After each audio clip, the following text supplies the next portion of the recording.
Good morning! For today's video ay magluluto naman tayo ng ulam.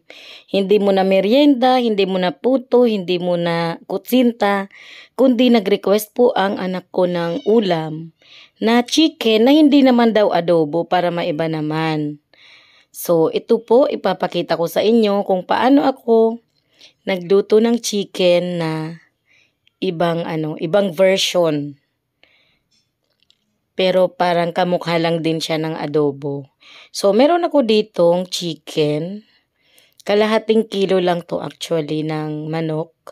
Lagyan natin ng sibuyas, bawang. Ayan, mga sangkap.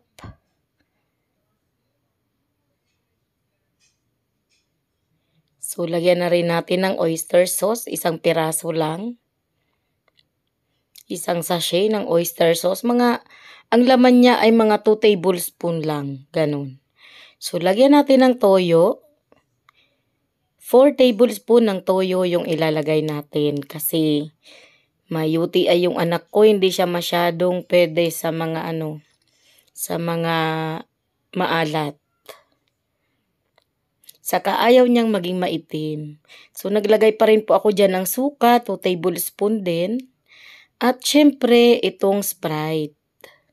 So, isang maliit lang po yan na Sprite. Pwede na nating itodo. Ubusin na natin yung isang Sprite. Di na po ako dyan naglagay ng tubig. So, ang nilalagay ko po ngayon ay ground black pepper. Kasi hindi po ako maglalagay ng buong paminta. Ay naglagay din po ako dyan ng kalahati lang na pampalasa. Optional lang din naman yan. Then, maglalagay po ako ng ketchup kasi ang gusto niya pong ma-achieve, yung brown lang daw na chicken na makintab-kintab kapag ka naluto. So, may napanood po kasi siya kay ating kusinera. Yan, naglagay po ako ng 2 tablespoon ng white sugar, pwede namang brown sugar. Then, galaw-galawin lang natin, halu-haluin. Dapat po ay kakamayin yan. Kaso, ayoko siyang kamayin kasi wala ako ditong gloves at sobrang aamoy kasi ito sa kamay ko. Aalis ako mamaya. Minsan kahit ilang beses ka talagang nagsabon, talagang nandyan pa rin yung lasa. Ay yung amoy kapag kinamay. Kaya, kinukutsara ko lang po yung paghalo. Kasi imamarinate po natin yan ng mga 30 minutes to 1 hour lang naman, ganun. Para mas manuot sa laman yung lasa. At para kumulay po yung ketchup na nilagay ko dyan. At para ma-achieve ko yung request niya. So parang ang unti naman yung ketchup na nilagay ko, kaya dagdagan pa natin ng kaunti. Ayan, kaunti lang naman yun na dinagdag natin. Kasi baka hindi natin ma-achieve yung mapula-pula at ma-brown-brown na itsura kapag kinulang tayo sa ketchup. Siguro sa kabuuan, mga 4 tablespoon din yung ketchup na yun. Di kasi natin sinukat.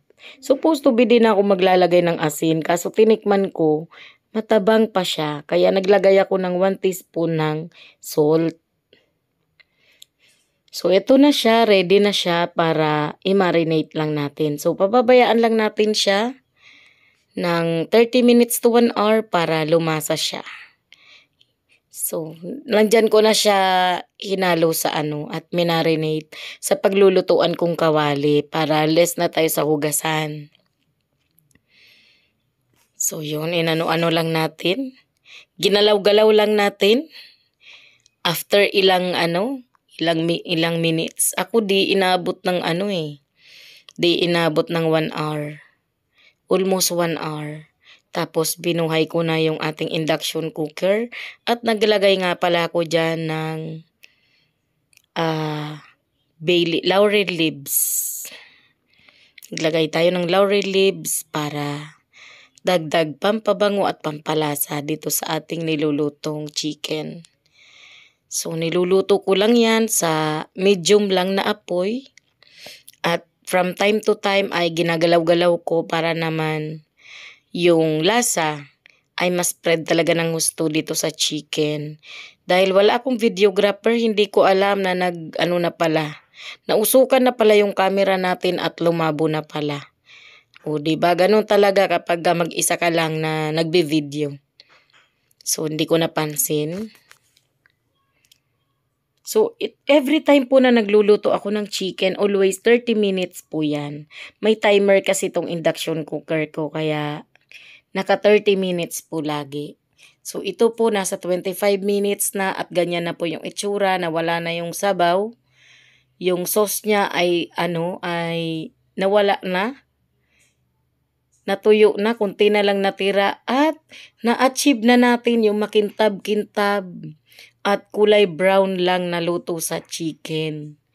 Kaya ayun, papatayin na natin yung ating lutuan. So ito na yung naging itsura niya. So na-achieve ko yung request ng anak ko na luto sa manok kasi sawa na siya sa adobo. So, ayan. Ang tawag niya sa adobo, black chicken. So, ito naman, brown chicken na makintab. O, diba? May nalalaman pa siyang ganun, makintab. So, okay naman, achieve natin at yung lasa po ng naluto natin ay masarap po talaga. Para siyang medyo lasang barbecue na adobo.